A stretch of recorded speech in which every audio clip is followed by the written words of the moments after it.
Okay. It's recording. Okay, guys. So we're gonna start off by looking at the benchmark that was just taken for 5th grade, and we're just gonna look at the TEKS and how the students did, which TEKS they really struggled with, and kind of try to figure out why they're struggling, or what we can do to kind of help them master that TEK. Okay, so we can all start off by just looking at our data and seeing which of the TEKS were the lowest. Jessica, do you mind sharing? Okay, my students did really bad on didn't do well on 5.6F.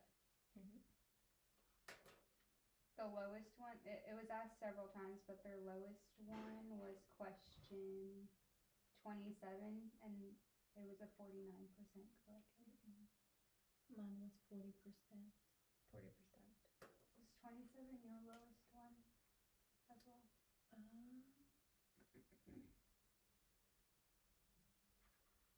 Yes, pretty much. Mine was 5.9 D9. And 27. These are yours. Yeah.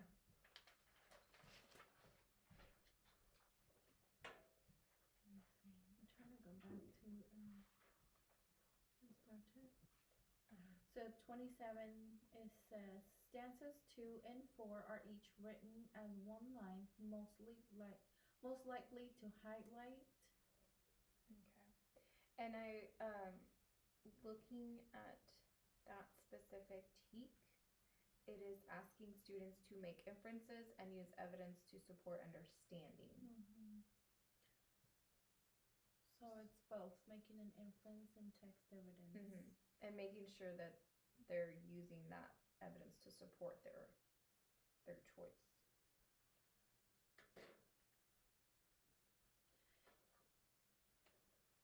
By looking at the data, I can see that 5.6F was tested 6 times out of 38 times 16 across different genres: nonfiction, poetry, and a fiction passage.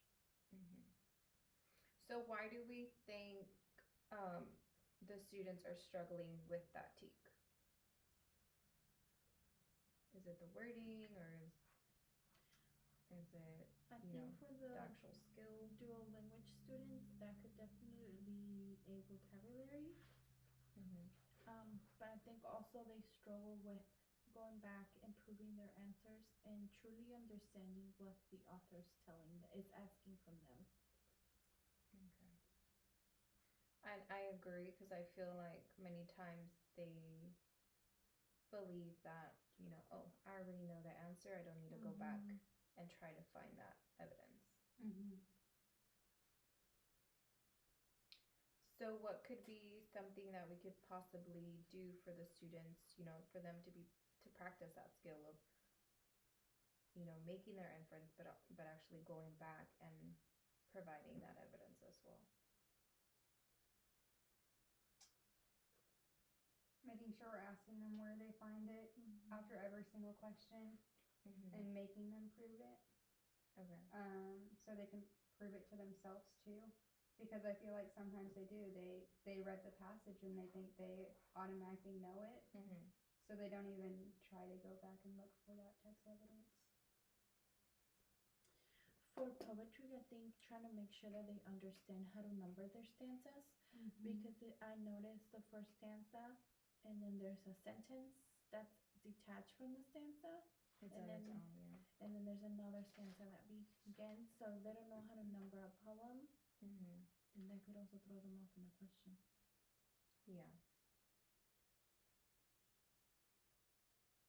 Was poetry their lowest genre? Poetry and nonfiction.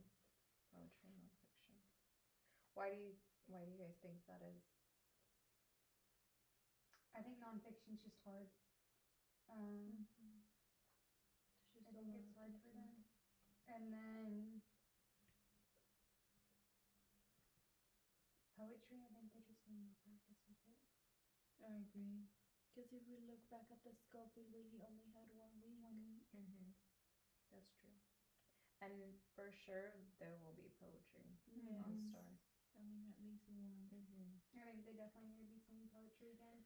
And I think one misconception that we have is that we assume that kids have the knowledge of figurative language, but in reality, how much knowledge do they really have? That is true. Because yes, it is taught in previous grade levels, but at what depth? And if what information is retained. And it's something so simple as numbering stanzas, but do they know how to do it? And I do remember when we were doing that unit that I did specifically have to teach that again because like you said, when the stanzas are just one line, they're like, well, does this count? And like, yes, it does count. It's a line. So yeah. Yes. And if you see,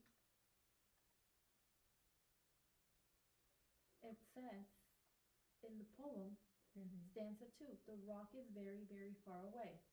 Then stanza 4, it takes them a long, long time. So what does that mean to the reader?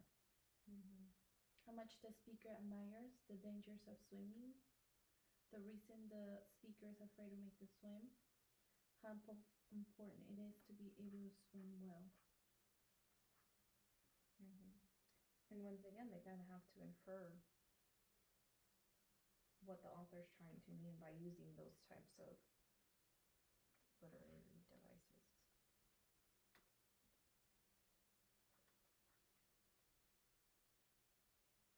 Yeah, something that stood out to me with the poetry one, number 28, it says the same teak, 5.6F.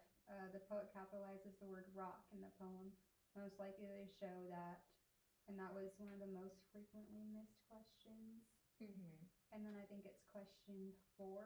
It's the same teak on a fiction text. Wait, is it? Let me scroll back up. Question 4, why does the author italicize the word the in the last sentence and not when they did really well on? It's the same type of question, like why did the author do this to that word? So why do you think there was a big difference? I think possibly the genre and also possibly because it's the beginning of the test. I feel like it's a little bit of both. So, as they're going, they're getting, tired and... Also for it is nonfiction. Fiction. It's fiction. It's fiction? Oh. Something that they do well with. Sorry. No, you're... So I would agree that it was probably because of the genre. And as like we were saying, as they keep going, their stamina isn't where it needs to be. Especially, with Lucy, yes, they're reading, but they're not having to constantly, answer comprehension questions over what they're reading. So where do we go from here, ladies? I think we definitely need to work on building up their stamina, for one, because they're going to be testing for 4 hours. They're going to be reading passages for about 4 hours. And, they need to be able to know how to pace themselves so that they don't, wear themselves out before that 3rd or 4th passage. So I think that would be something we could definitely work on. And I think definitely the ones that do not need the practice, they can focus on something more challenging. So that way we can differentiate those groups. Yeah. And the ones that did very well, I feel like, we can show them, okay, well, this is the teak that you didn't do very well on. And, what do you think you can do to better yourself on this one? Kind of get them in that reflection piece. So that they, they know like, oh, I can work on this. Okay. Sounds good. All right. I think that sounds like a plan, ladies.